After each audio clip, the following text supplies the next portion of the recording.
इकबाल सिंग चहल यांची मुंबई आयुक्त पदावरून बदली करण्यात आली आहे। केंद्रीय निवडणूक आयोगाने हे आदेश दिलेले आहेत। राज्यातील आणखी काही आयुक्त आणि प्रशासकीय अधिकाऱ्यांच्या बदल्या होऊ शकतात अशी माहिती मिळते। इकबाल सिंग चहल यांची मुंबई आयुक्त पदावरून बदली करण्यात आली आहे। केंद्रीय निवडणूक आयोगाने तसे आदेश दिलेत। राज्यातील आणखी काही आयुक्त आणि प्रशासकीय अधिकाऱ्यांच्या बदल्या केल्या जातील अशी माहिती सध्या मिळते। गेल्या काही वर्षांपासून सातत्याने इकबाल सिंग चहल यांनी मुंबईच्या आयुक्त पदाचा पदभार स्वीकारलेला होता। अगदी कोविडच्या काळातही ते मुंबईचे आयुक्त म्हणून त्यांनी काम पाहिलेलं आहे। आणि आता लोकसभा निवडणुकांच्या अगदी तोंडावरती इकबाल सिंग चहल यांची मुंबई आयुक्त पदावरून बदली करण्यात आलेली आहे आणि राज्यातील आणखी काही आयुक्त आणि प्रशासकीय अधिकाऱ्यांच्या या दरम्यान बदल्या होऊ शकतात अशी माहिती सध्या मिळते। वेदांत नेब आपले प्रतिनिधी सध्या आपल्या सोबत आहेत। वेदांत, हे अत्यंत महत्त्वाची आणि मोठी बदली, कारण काय बदली मागचं?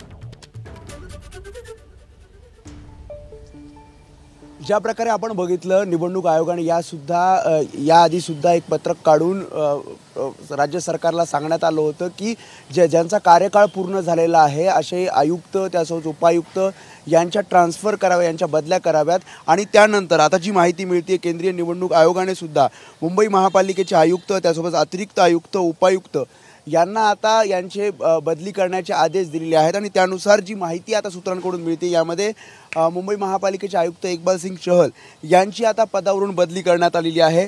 ज्या प्रकारे निवडणूक आयोगाचे आदेश होते, सामान्य प्रशासन विभाग सचिव त्यासोबतच मुख्य सचिवांना हे आदेश देण्यात आले होते आणि त्यानुसार ही बदली करण्यात येते। आपण बघितलं तर कोरोना काळामध्ये 2020 मध्ये मुंबई महापालिकेचे आयुक्त इकबाल सिंग चहल यांनी मुंबई महापालिका आयुक्त पदाचा पदभार स्वीकारला होता आणि त्यानंतर कार्यकाळ संपल्यानंतर सुद्धा त्यांना खरं तर या पदावर पुढे काही काळ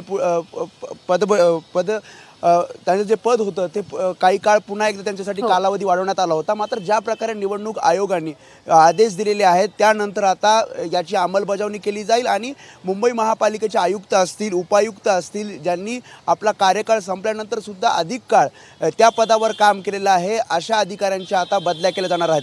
ट्रान्सफर ऑर्डर आलेली नाही किंवा या आयुक्तांच्या त्यासोबत उपायुक्तांच्या बदल्या नेमक्या कोणत्या विभागात झालेल्या आहेत हे अद्याप जरी समजलं नसलं तरी जी माहिती सूत्रांकडून मिळते, निवडणूक आयोगाच्या निर्देशानुसार आदेशानुसार राज्य सरकारने या बदल्या केल्याची माहिती आता मिळते। प्रज्ञा, वेदांत, तू राहास आपल्यासोबत। सोमेश कोलगे आपले प्रतिनिधी सध्या आपल्यासोबत आहेत। सोमेश, काय अपडेट्स आहेत या बदल्यांसंदर्भात? जी एक रूटीन प्रोसिजर असते प्रज्ञा, त्यानुसार निवडणूक आयोगाकडून 3 वर्षांचा टेन्युअर पूर्ण केलेल्या अनेक अधिकाऱ्यांच्या बदल्या केल्या जाव्यात, त्यांच्याकडचे पदभार काढून घेतले जावेत, त्यांच्याकडचे अधिकार काढून घेतले जावेत।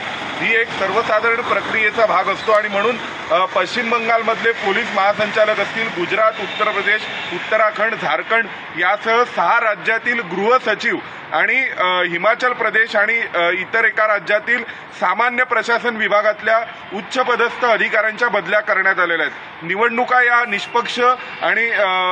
निष्पक्ष पद्धतीने पार पडाव्यात यासाठी म्हणून प्रशासनाने काम करायचं असतं आणि त्यामध्ये जे प्रशासकीय अधिकारी अनेक वर्षांपासून एखाद्या पदावर आहेत किंबहुना ज्या प्रशासकीय अधिकाऱ्यांची कारकीर्द ही राजकीय दृष्ट्या तटस्थ नव्हती किंवा न्यूट्रल नव्हती किंवा ज्यांच्या कार्यकाळात अनेक गैरप्रकार घडलेले आहेत किंवा ज्यांच्यावरती उदाहरणार्थ पश्चिम बंगालमधल्या पोलीस महासंचालकांवर अनेक आरोप करण्यात आले होते निवडणुकांदरम्यान घडणाऱ्या हिंसाचाराच्या अनुषंगाने, त्यामुळे या सगळ्या पार्श्वभूमीवर निवडणुका निष्पक्ष व्हाव्यात म्हणून या अधिकाऱ्यांना बदल्या करण्यात आलेल्या आहेत, त्यांचे पदभार काढून घेतलेले आहेत। आता नव्या डेप्युटेशनवर, नव्या नियुक्तीवर त्यांना पदभार दिला जातोय की त्यांच्याकडचे अधिकार हे निवडणूक काळापर्यंत पूर्णपणे काढून घेतले जाणार आहेत। याविषयी अजून प्रश्नचिन्ह आहे, ते अधिकृत नोटिफिकेशननी कळेल, परंतु या सगळ्या अधिकाऱ्यांना आपापल्या अधिकार पदावरून हटवण्याचे आदेश हे निवडणूक आयोगाने दिलेत, इतकं स्पष्ट आहे। प्रज्ञा, सोमेश, धन्यवाद दिलेल्या सगळ्या अपडेटसाठी। आणि आपले प्रतिनिधी वेदांत नेब सुद्धा आपल्यासोबत होते। वेदांत, तुझेही आभार। एबीपी माझा, उघडा डोळे बघा नीट।